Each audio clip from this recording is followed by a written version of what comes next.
fancy meeting you here. I'm Jill. I'm Steph. And we are the Bantering Banshees.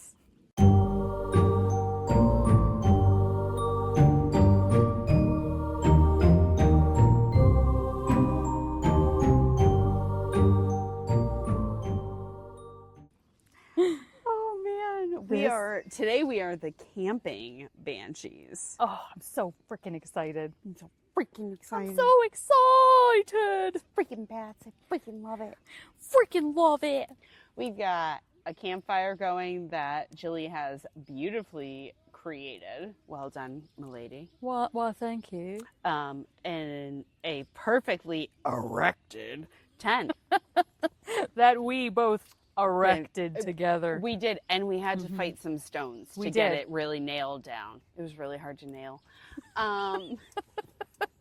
We really had to jam it in. Absolutely. No lube required. Nope. And there was a little bit of footwork involved. So, but like, that's it. Yeah. But where are we, Jill? We are at the Devil's Hopyard.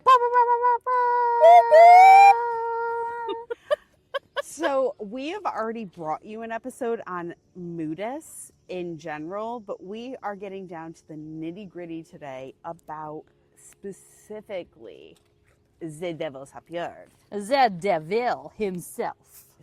Because he is rumored to have been here. Right.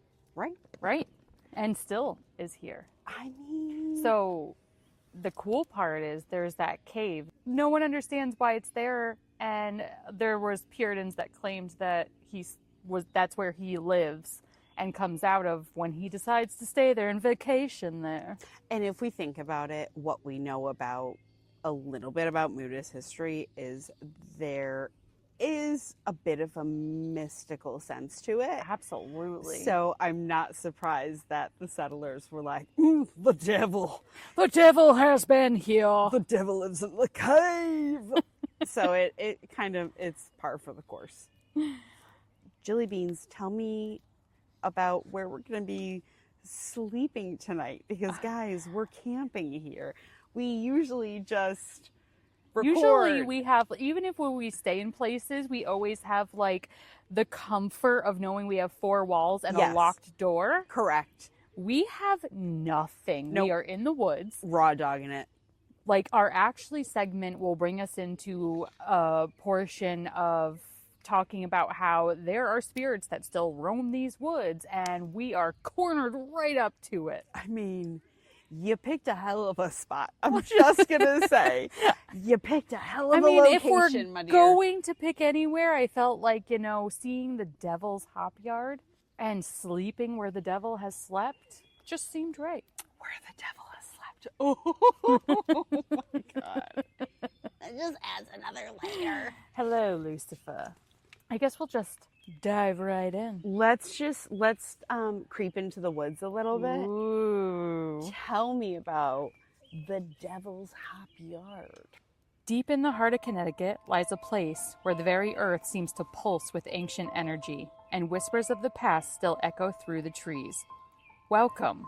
We journey into the haunting, mysterious realm of Devil's Hopyard.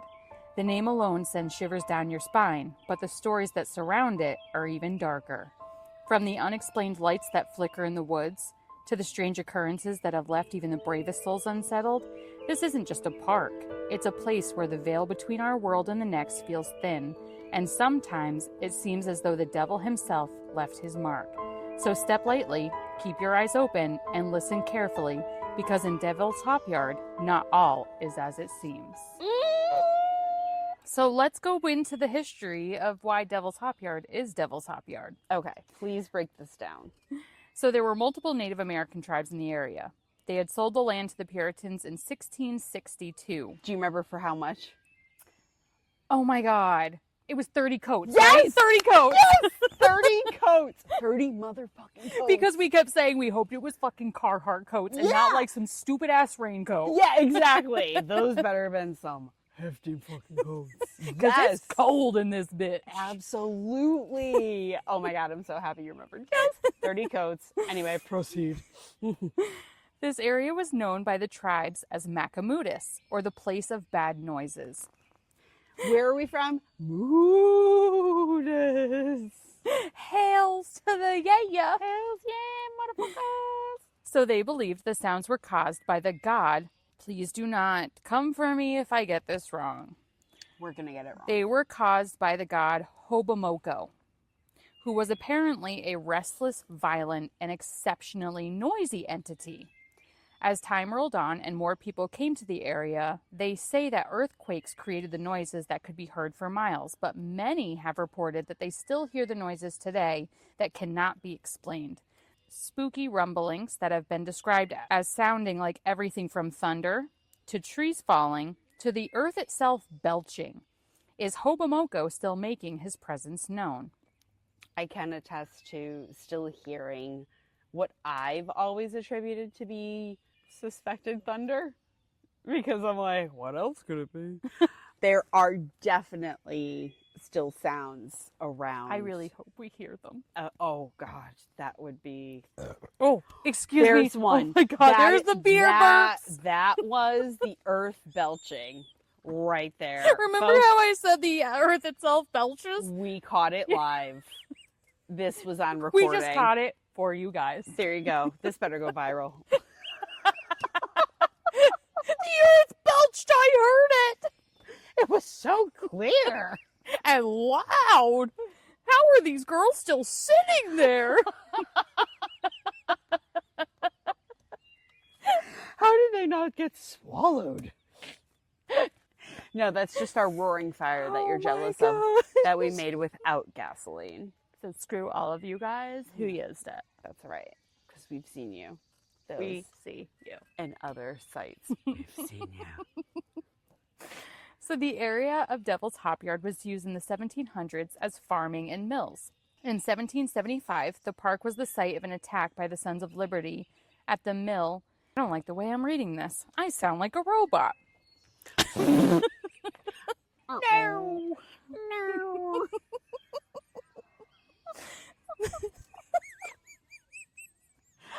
Oh, no. All right, I gotta get my shit together. I still have like 4 pages. Oh, no. This is gonna be an hour and a half episode of us just laughing. They're gonna be like, what happened? Michelle just started cleaning. Get your vacuum out.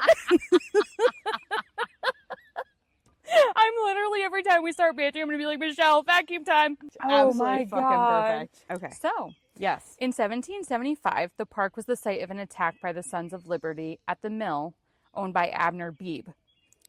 I'm going to say his name is Beebe. I really hope it's Beebe. Wait, is it Beebe? Yes. Yeah, there's a Beebe Road. Okay, In so it's town. got to be Beebe then. Yeah. Okay, so the mill was owned by Abner Beebe, a pro-British loyalist and wealthy physician. His brother Asa was a lay leader in the Church of England who pledged allegiance to the English monarchy. I pledge allegiance to the flag of the United States of America and to the republic for which it stands, one nation, under God, indivisible, with liberty and justice for all. Now, mind you, I know that entire fucking thing and I was never allowed to say it. Oh my God! Yeah. How do you know it then? Apparently my brain was like, this is important, you should remember this. So Ebenezer Punderson was a traveling minister of the Church of England. The Sons of Liberty asked them to recant their statements supporting England's right to tax the colonies.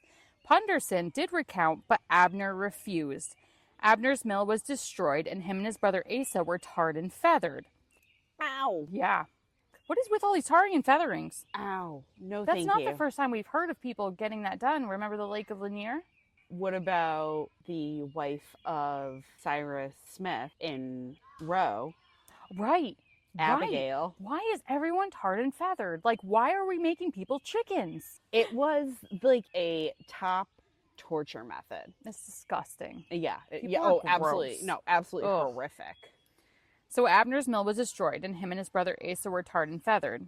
John Ostrow, I hope I'm saying that name right, he was a director of cultural heritage tourism in Connecticut, and he visited the area and stated it would be an ideal spot for a trail.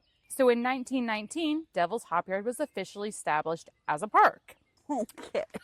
So now there are two theories as to why Devil's Hopyard has the name Devil's Hopyard. There was a farmer whose name was Dibble.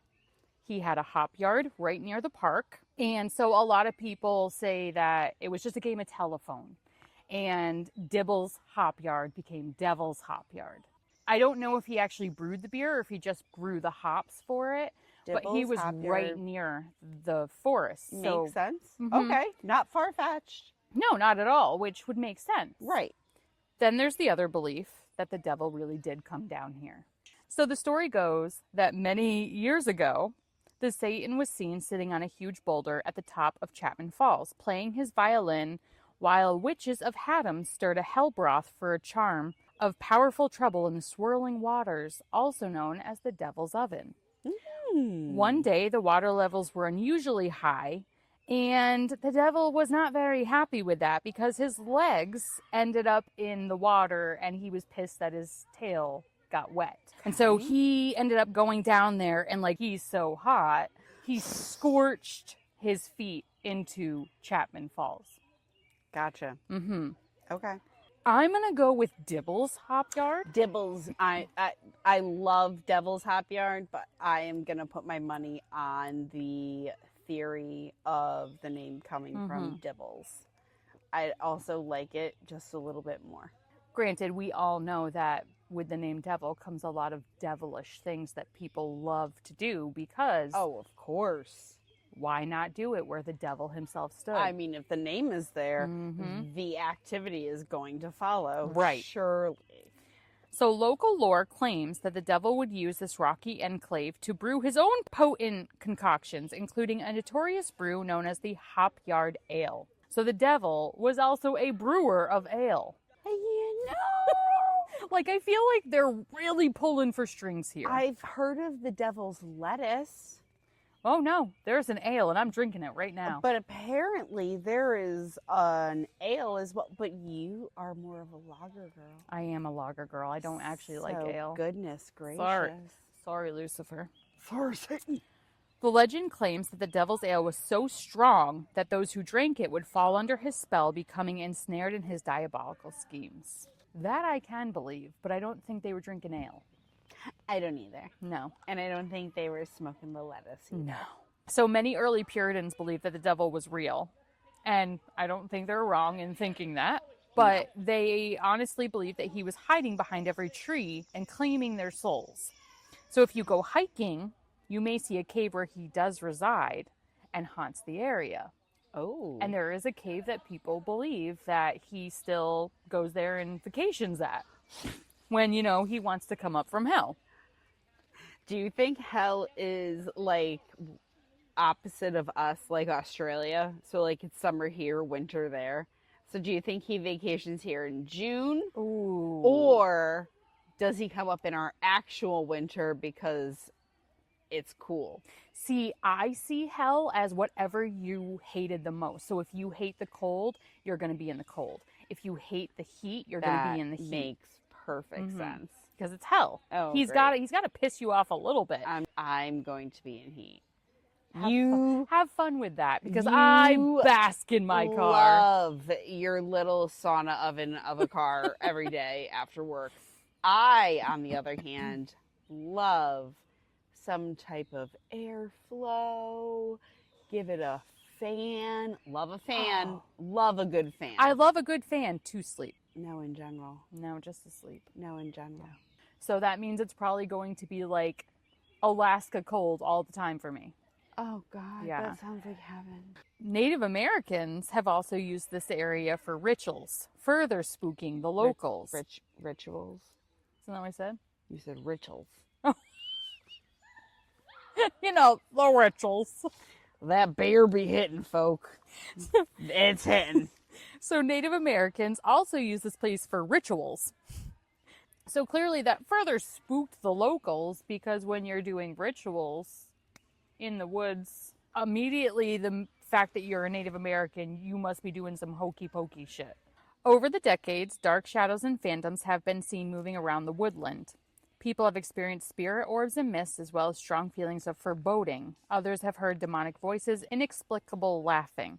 Chapman Falls is described as giving you a sense of tranquility when you're looking at the falls, or even a trance-like immersion. Absolutely. Have you ever been to Chapman Falls? I have not, but we are definitely going there tomorrow because we're going to take a picture of Satan's footsteps for y'all. There really is. I wouldn't say it's like an eerie sense, but there is absolutely a sense of tranquility and just calm that comes over you. I also just love water, like watching water be active like that. So maybe it's that, but oh my gosh, it is. There's something, I don't know, maybe there is really something like mystical about it. Maybe. As darkness falls over Devil's Hopyard, some visitors have reported that an uncanny stillness blankets Devil's Hopyard. It is as if the forest itself holds its breath, and those who venture within can sense a presence that watches, waits, and guards the secrets of the land. And as we know, even though we don't believe, I don't believe the lore that the devil actually sat his ass on Chapman Falls. Think so. No. But because of its name, you have so many people who still come to this day to do their witch rituals or their Satanistic rituals here.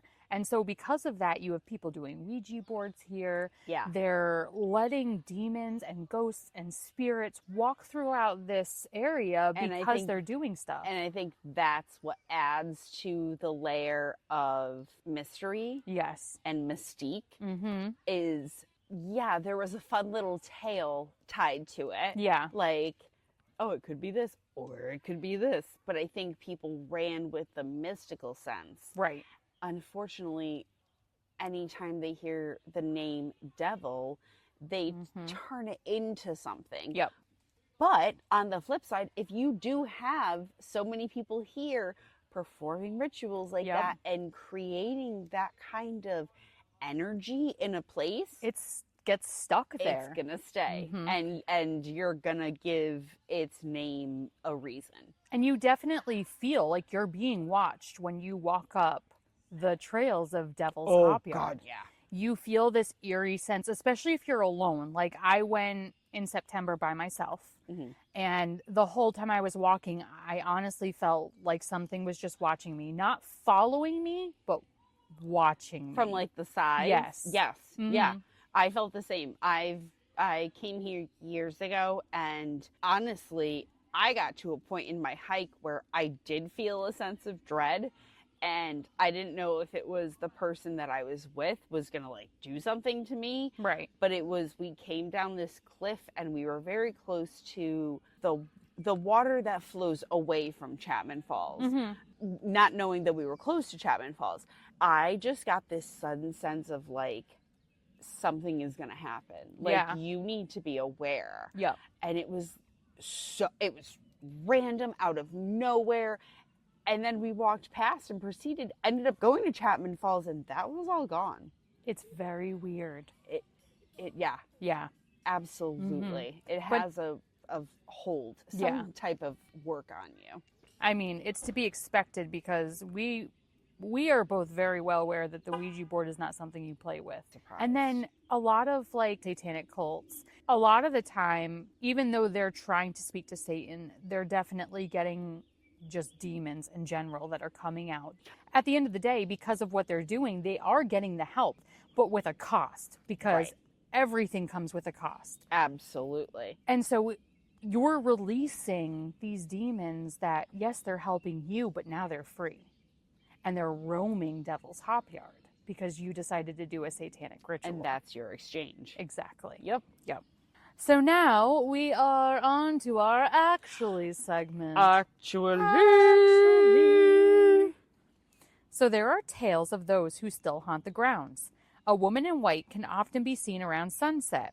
The woman in white is usually described as a pale figure in a long flowing white gown, often appearing near water or in a secluded natural setting. Shut up. Like, no. like here. Where we are right now. She is seen wandering the woods or standing by a body of water like Chapman Falls, looking forlorn and lost. So some say she was a young bride-to-be who was jilted at the altar or lost her lover under mysterious or violent circumstances.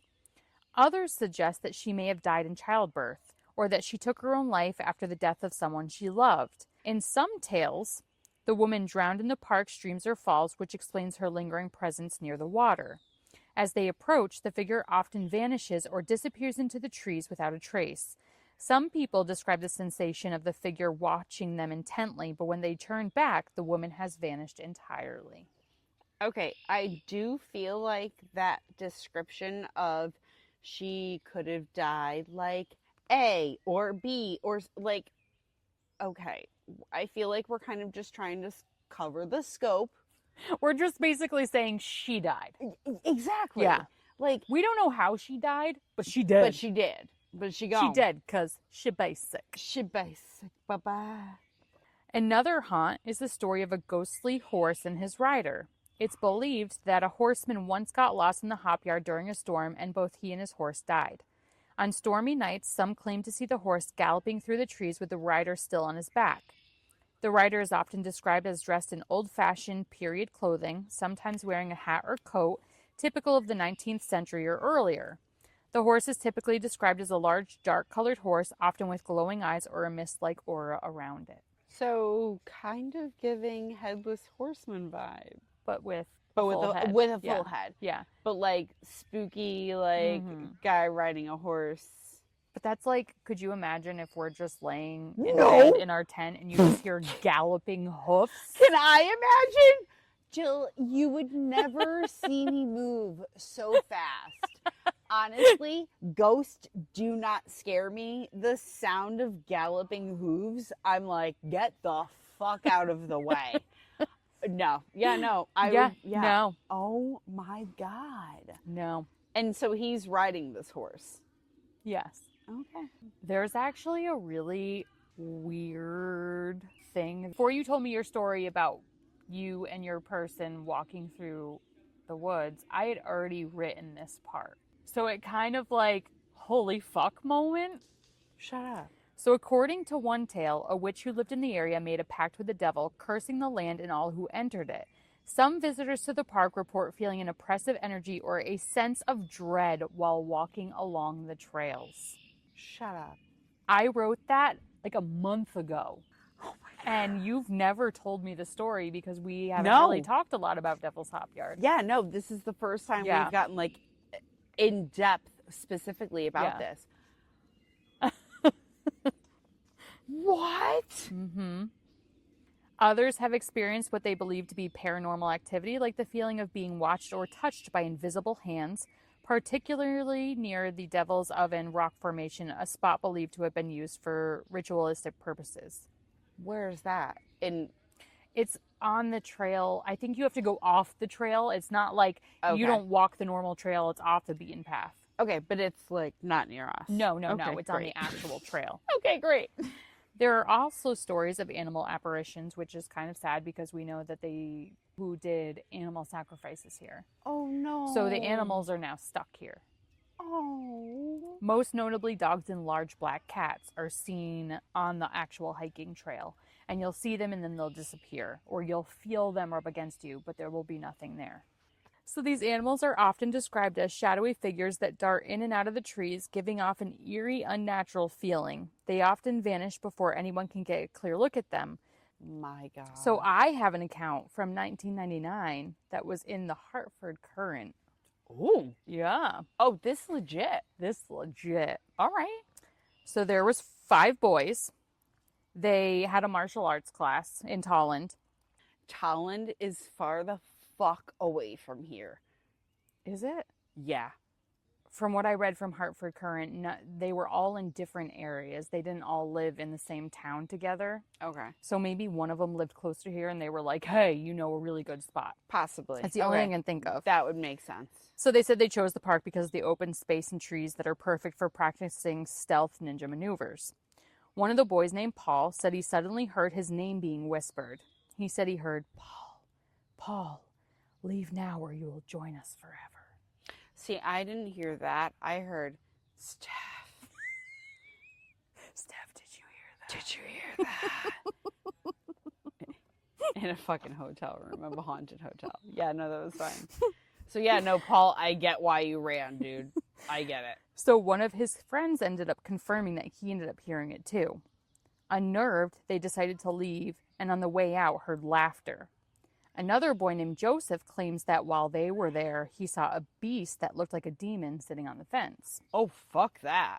No. No. No. Nope. There's no imagining. Nope. No. I do not want to. Todd, who was with them, states that while It's they were always a there, Todd. always It's a fucking always a Todd. fucking I'm Todd. surprised there's no Kyle. God damn it, Kyle. So Todd states that he was thrown into the air and into a tree and later found 4 slash marks on his pants. So Sean wouldn't even talk about why he was so frightened. Sean was so freaked out, he ended up asking his friend Jeremy to drive them to Jeremy's pastor's house. And this was at 2 a.m. Oh, no. Yeah. So he's at the point where he's so freaked out. He's like, dude, you need to get me to your pastor's house. Like, I don't care what time it is. This Whatever is 99? happened, freaked him out so bad. So Officer Scott Ventura ended up writing in the report that he found a very uncomfortable pastor standing at the front door with the 2 boys. Mind you, it's 2 a.m. They're basically banging on the door, screaming Right. for help. Right. There was a struggle between Sean and the officer, and then Ventura ended up finding a knife clipped to Sean's front pocket. Sean ended up passing out. They say it's from his diabetes. Sean says it's probably from the shock. No, the diabetes. The diabetes. Sean told his friends later that when he was trying to get away from the officer, he said the officer looked like the devil that he saw in the hop yard. Oh, God. So at this point now, he's having these weird hallucinations. And Yeah. the reason he ended up having this kerfuffle with the officer. Shut up. Do not. No. Kerfluffle. That does not. No. Yes! That He had a describes. kerfuffle! That describes an adorable moment. That is the cutest fucking word you could use to describe it. So yes, he After had... his kerfluffle with the police. So when the boys are talking to the officer and themselves, the Hartford Courant states that the boys were like, this is horrible. I can't believe we even have to talk about this because we're basically going to be shunned by everyone we know because no one's going to believe us. Right. And even if they do, like, this is like the most embarrassing thing that's ever happened to us because we're the only 5 boys that actually believe it happened. Right. Whatever they saw in their minds, and I completely believe them because I know that whatever's here loves to play tricks on people. Oh, yes. So I 100% believe that they were definitely seeing something or feeling something. So, yeah. All 5 boys were arrested, and the police then heard the ghost story, and the police state that they found no evidence of drugs or alcohol in their systems. So at that point, like, you're arresting these boys because they're terrified, which is so fucked up. So you arrest them, you find no drugs or alcohol. These kids are clearly absolutely fucking terrified, and you're like, we're going to arrest them. Like, we get that you were at the pastor's house at 2 a.m, but you're also a pastor. They're coming to you because they feel safe enough to come to you. Right. And then you still have them arrested. Correct. Todd states he plans to go back to the Devil's Hop Yard in the daytime because he wants to find evidence that the hop yard is actually haunted. So now they're stuck in this weird limbo of this really happened to us. Now we've been arrested for it. We're basically piranha in our town. Pariah. We're basically pariah in our town. I'm a piranha. Stay in the Amazon. Wake up, fishy! Oh my God. That's crazy because I've never heard that story and it's pretty recent. Yeah. So that's interesting. Mm-hmm. I do think this town has a sense of burying their head in the sand. They don't want to acknowledge that there is something else here. That's just sad. Yeah, which is why these boys felt like they couldn't be honest about Right. their encounter because it wouldn't be accepted. Exactly. They say the devil once walked through those woods, left his mark in the stone, and never really left. But whether it's ancient legend, a trick of the light, or something darker, people keep hearing whispers among the trees. At Devil's Hopyard, screams echo without a source. Footsteps follow when no one's behind you, and that feeling in your chest, it's not just your nerves, it's something watching you. Thanks for exploring the shadows with us, and remember, not all legends are just stories, some are warnings. Stay curious, stay out of the woods after dark, and as always, please and thank you. Stay out of the woods, but we're sleeping there tonight. In that exact area. All good. All the warnings have been thrown at us, and we are here. And we're like, yeah, but what about this? But what if? What if? But actually, Listen really fast. what if this happened instead? Awesome sauce. That's a really good one. That was great. Oh, I can't wait to have an absolutely sleepless night here. I know. This is going to be great. I can't wait. I really hope we hear noises. I don't want to hear the galloping, though. No, that would really scare me. I really don't want to see a sad lady walking through the woods while we're, eating s'mores. That doesn't sound fun. I don't want to see a sad lady. I don't want to see any past animals. That would make me sad. So if we could just avoid that. All right. Have a good one, guys. All right. We'll see you on the next one. Bye. Bye.